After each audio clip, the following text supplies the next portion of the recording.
Hi friends, मैं हूं आपका फ्रेंड नमीश निगोतिया एडवोकेट और आप देख रहे हैं मेरा YouTube channel legal advice for everyone. दोस्तों, आज बहुत सारे लोगों का ये प्रश्न है कि क्या एक बार सेल डीड करवा दी तो वो क्या सब रजिस्ट्रार ऑफिस द्वारा कैंसिल हो सकती है, या उसका क्या प्रोसेस है कैंसिल होने का, या विक्रय पत्र को निरस्त कैसे करवाया जा सकता है, या परचेजर ने सेलर के साथ धोखा कर दिया, उसको सेल कंसिडरेशन नहीं दिया, चेक्स दे दिए, वो बाउंस हो गए, तो अब सेल डीड क्या स्वतः निरस्त हो जाएगी, या हमें कोर्ट से करवानी पड़ेगी, या सब रजिस्ट्रार ऑफिस से करवानी पड़ेगी। तो इन सब सवालों का जवाब आज हम की इस वीडियो में जानेंगे। इससे पहले मैं निवेदन करूं कि यदि आपने मेरा चैनल सब्सक्राइब नहीं किया है तो मेरा चैनल सब्सक्राइब कर लीजिए, और यदि आपको मेरे वीडियोस पसंद आए तो उनको लाइक और शेयर जरूर कीजिए। दोस्तों, सेल डीड के कैंसिल करवाने से पहले हम ये जानें कि सेल डीड किस प्रोविजन में, किस एक्ट में करवाई जाती है। तो section 54 of the transfer of property act sale deed के प्रोविजंस के बारे में बताता है। Section 54 of the transfer of property act मैं पढ़ना चाहूंगा। Definition of sale as per the transfer of property act, section 54, sale defined. Sale is a transfer of ownership in exchange for a price paid और promised or part paid and part promised. Sale how made. Such transfer in the case of tangible immovable property of the value of 100 rupees and upwards, or in the case of a reversion of other intangible thing, can be made only by a registered instrument. इसका क्या मतलब हुआ दोस्तों? इसका ये मतलब हुआ कि सेल एक ओनरशिप का ट्रांसफर है किसी कंसिडरेशन के बदले में। वो कंसिडरेशन पेड हो सकता है, मतलब पूरा दे दिया गया हो, पार्ट पेड हो सकता है, मतलब अधूरा दे दिया गया हो, या प्रोमिस्ड हो सकता है और पार्ट प्रोमिस्ड हो सकता है। और यदि उसकी कीमत इमूवेबल प्रॉपर्टी की सेल है और उसकी कीमत 100 रुपए से अधिक है तो वो नेसेसरीली एक रजिस्टर्ड सेल डीड या रजिस्टर्ड डॉक्यूमेंट के द्वारा ही प्रॉपर्टी को सेल किया जा सकता है। अब हम ये जानें कि वो कौन कौन सी परिस्थितियां हैं जब अनेक बार क्या होता है कि बायर ने सेलर को सेल कंसिडरेशन पूरा नहीं दिया, तो सेलर ये कहता है कि ये तो अपने आप ही sale deed, registered sale deed जो है वो कैंसिल मानी जाएगी। तो दोस्तों, ऐसा नहीं होता है। अब इसको कैंसिल कौन कर सकता है, या विक्रय पत्र का पंजीयन हो जाने के पश्चात उसको निरस्त कौन कर सकता है? क्या सब रजिस्ट्रार ऑफिस उसको निरस्त कर सकता है? तो नहीं दोस्तों, एक बार विक्रय पत्र का पंजीयन हो जाने के बाद, once a sale deed has been registered, that cannot be cancelled by the office of the sub registrar. अब क्या करें? यदि बायर और सेलर दोनों एग्री हो तो एक ही ऑप्शन बचता है कि जो बायर है वो सेलर के फेवर में रिकन्वेंस कर दे और उनको जो भी पैसा है उनका लेन देन का हिसाब पूरा दोनों आपस में कर दें। लेकिन प्रश्न उठता है कि क्या ऐसे में बायर, जिसके मन में कुछ पाप है और जिसने सेल कंसिडरेशन पूरा नहीं दिया, तो क्या वो सेलर के पक्ष में वापस से सेल डीड या रिकन्वेंस करेगा? तो जनरली दोस्तों ऐसा नहीं होता है। इसके लिए अब सेलर को क्या करना पड़ेगा? तो सेलर को एक सूट करना पड़ेगा। अब यदि ये केवल कंसिडरेशन की बात है तो एक डिफरेंट फुटिंग है, पर यदि बायर ने सेलर के साथ फ्रॉड कमिट किया है तो suit for cancellation of sale deed करना पड़ेगा।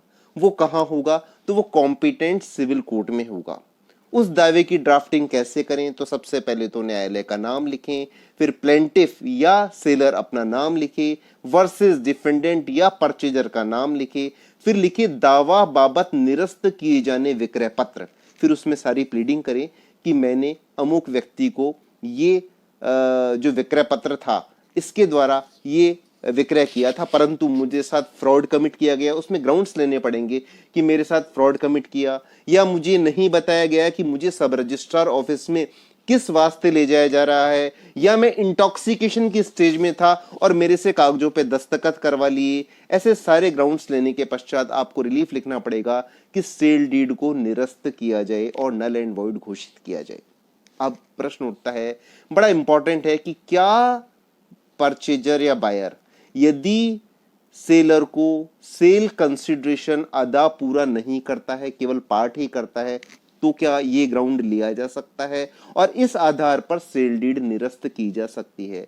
और यदि मान लीजिए चेक्स दे दिए हैं, यदि परचेजर ने पीडीसी या पोस्ट डेटेड चेक दे दिए, तो क्या इस आधार पर, और वो चेक डिसऑनर हो जाएं, तो सेल डीड स्वतः निरस्त हो जाएगी? तो नहीं दोस्तों, सुप्रीम कोर्ट ने Punjab and Haryana high court ने ये कैटेगोरिकली हेल्ड किया कि ऐसी सेल डीड को निरस्त नहीं समझा जाएगा, ऐसी सेल डीड निरस्त नहीं होगी और सेलर के पास एक ही उपचार है कि वो अपने पैसों की रिकवरी का सूट करे। और यदि चेक्स डिसऑनर हो जाएं तो dishonour of cheque negotiable instrument act के अंतर्गत उस पर केस फाइल करे और अपने पैसों की रिकवरी करे। लेकिन यदि एक बार प्रॉपर्टी का कन्वेंस हो गया, सेल डीड रजिस्टर्ड हो गई, तो टाइटल ट्रांसफर हो जाता है, परचेजर के पक्ष में जो है टाइटल क्रिएट हो जाता है, हक राइट्स क्रिएट हो जाते हैं। और एक बार राइट्स क्रिएट हो जाएं तो ऐसी सेल डीड को इस कारण से कैंसिल नहीं किया जा सकता कि सेल कंसिडरेशन परचेजर ने